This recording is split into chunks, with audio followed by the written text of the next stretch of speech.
Bismillahirrahmanirrahim. Assalamualaikum warahmatullahi wabarakatuh. Baik, pada kesempatan kali ini saya akan memenuhi tugas mata kuliah UAS analisis industri, yaitu tabir taman bicara. Jadi di sini mengapa tabir? Karena kita tahu bahwa kesehatan mental jadi isu yang semakin penting di Indonesia khusus pada Gen Z. Dan berdasarkan data dari BPS, banyak 75 juta jiwa Gen Z berada di komposisi penduduk Indonesia. Dan juga terdapat layanan psikologi yang cenderung mahal dan tidak merata, disusul dengan perkembangan AI yang membuka peluang solusi untuk hal ini.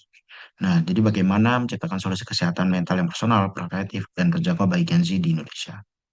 Untuk lebih lanjut, Tabir adalah startup digital mental wellness berbasis artificial intelligence yang membantu pengguna dalam emotional check-in, mood tracking, emotional analysis, counseling support, dan community support. Value proposition-nya yaitu personal, preventif, dan affordable. Menurut Pestal Analis, di politik itu didukung pemerintah terhadap layanan transformasi di kesehatan yang meningkat. Kemudian ekonomi, pertumbuhan ekonomi digital ini merupakan pasar yang besar dan sosial karena kesadaran Gen Z yang lebih penting dalam kesadaran Gen Z yang mulai sadar tentang pentingnya kesadaran mental yang meningkat. Dan teknologi ya karena perkembangan AI, environmental layanan digital yang mengurangi kebutuhan mobilitas fisik dan lebih efisien, serta legal yaitu perlindungan data pribadi menjadi aspek penting dalam operasional tabir. Dalam five force porter, kita melihat rivalry-nya itu menengah dan tinggi, trade off new interest-nya tinggi, supply power moderate, dan buy power high, trade off supply moderate. Nah, dari hal tersebut kita menyimpulkan bahwa industri digital dan mental awareness ini memiliki prospek pertumbuhan dalam 5 tahun ke depan. Kita dari analisis pasar dari sistem yaitu 100% Gen Z di Indonesia sebanyak 75 juta dari data BPS.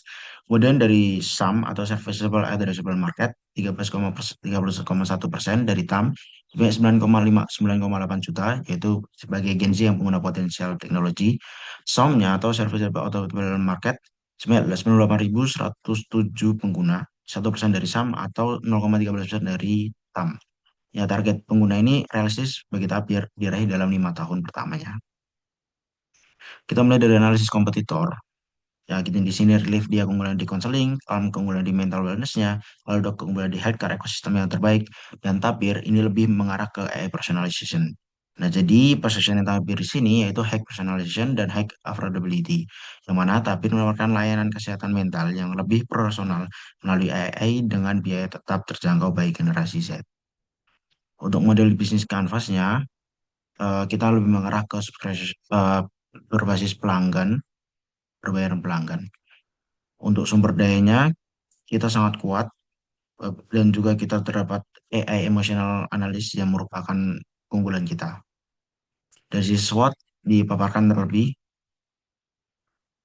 untuk financial projection atau moderate skenario-nya, tabir ini layak dijalankan dan menarik bagi investor karena revenue tahun kelima sebesar 0,8 miliar, break even point-nya BEP sebesar 666 juta, dan kenaikan investasi payback period-nya sebesar selama 3,3 tahun, NPV sebanyak 1,87 miliar, dan IR sebanyak 35%.